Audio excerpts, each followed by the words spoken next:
Hey guys, welcome to TCR. Sid here. Thanks for clicking on the video. If you haven't done so already, make sure you hit that subscribe button. Today we're going to talk about controlling pests in your vegetable garden.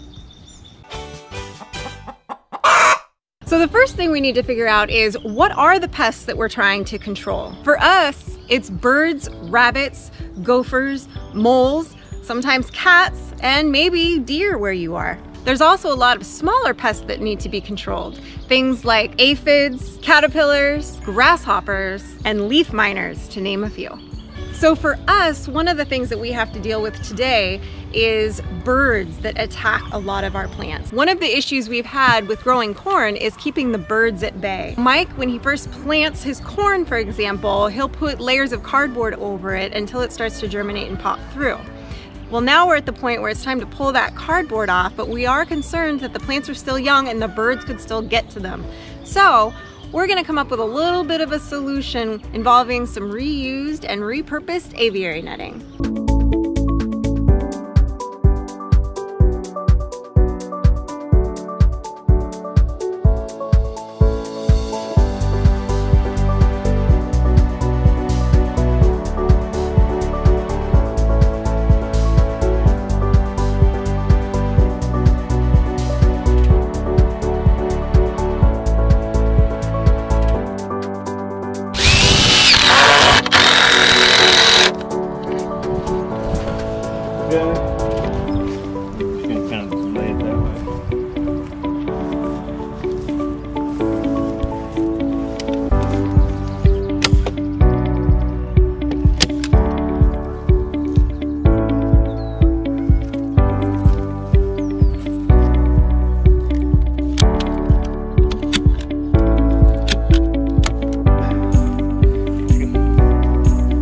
Mike also uses the cardboard in the garden boxes to help deter the cats from using them as litter boxes. He also added a litter box area to the garden to help keep the cats drawn to that instead of to his boxes, which seems to be working pretty well.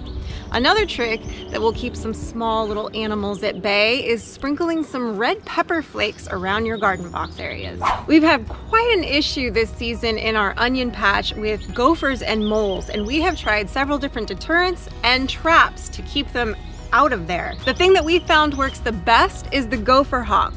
We've got a link down below in the description so you can get one and check it out for yourself. There are a lot of bugs that you probably don't like, and there's also a lot of bugs that your plants probably don't like. Oftentimes, the infestation on your plants can already be pretty deep before you even realize it. So let's talk about how we can keep those pesky bugs out of our plants. Oftentimes, if you find a lot of ants on one of your plants, it means that you have aphids. Ants will farm aphids. What that means is ants will eat off a lot of the other bugs that will eat the aphids. And in return for such kind defense, the aphids will secrete a sugary substance that the ants really dig. So they have sort of this weird symbiotic relationship. We had quite the problem with this on our artichoke plant. So to get rid of them, Mike took some vegetable oil and dish soap and sprayed the base of the plants. Now the ants are completely eradicated, so hopefully the aphid issue will solve itself pretty soon. Here's the deal, people. If you have aphids and you don't have a ton of them yet, you can still get them off yourself. Just shake those leaves off, spray them off, pick them off with your fingers. Chances are, once you do that, they're not going to find their way back onto the main plant. Mike likes to do the same thing with other insects like caterpillars and leaf miners in order to remove them from the plants. Now, occasionally something is so bad or so overrun that you have to use something like this. Now, we'd love to tell you that we never have used any chemicals or anything like that, but unfortunately there's been times where we have, and I'm sure there'll be times where you have too. Now, it's important to remember that these kinds of things do kill your good bugs too, that you do want in the garden. So it's really important that when you do decide to use something like this, that you use it really localized and just specifically on the area where you have an infestation. But please, kids, give the dish soap and vegetable oil solution a try first, a more natural method. I bet you'll be really pleased with the results. Insects tend to attack diseased or damaged plants, so if you notice that you have a plant in your garden that's not doing as well, make sure you tend to it, or if need be, remove it.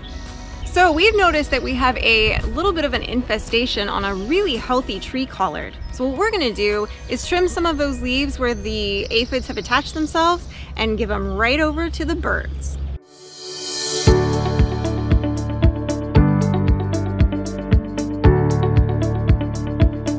So just like you want to diversify your portfolio, it's probably a good idea to diversify your garden as well. If you plant all the same things in the same spots, like cabbage for example, you're going to attract cabbage worms. Now, if you sprinkle your cabbage throughout your garden beds a little bit, you're less likely to attract them. Companion planting is another great way to control your pests. For example, the nasturtium will draw the aphids to them, and then when you notice that you've got a spot with a bunch on them, you can simply cut it off and feed it to your chickens. Now this one, the marigold, puts off a smell that most pests do not enjoy. Another great advantage to having these around in your garden is that they will draw pollinators in, your hummingbirds and your bees and things like that, to help propagate the rest of your garden. So there you go guys, I hope you enjoyed some tips and tricks on how to control the pests in your garden. Don't forget to drop us a comment and let us know what works for you, or what things that you tried that we mentioned today that you think were a good idea, or maybe a bad idea. Let us know. Don't forget to like the video, subscribe to the channel, and click the bell so you get the notifications. Now if you're in... You can dumb it down. You can say it like you'd tell your girlfriend. No, I wouldn't tell my girlfriends anything about aphids ever in my life. We never have once talked about aphids. Dishwash and vegetable oil solution. I said dishwash. Yeah. That's not what I meant to say. So one of the... Today we're going to talk... There's also a lot of once they Mike. So you can say we know. I got it. Just I gotta reword it in my head. Mike took some vegetable oil and dish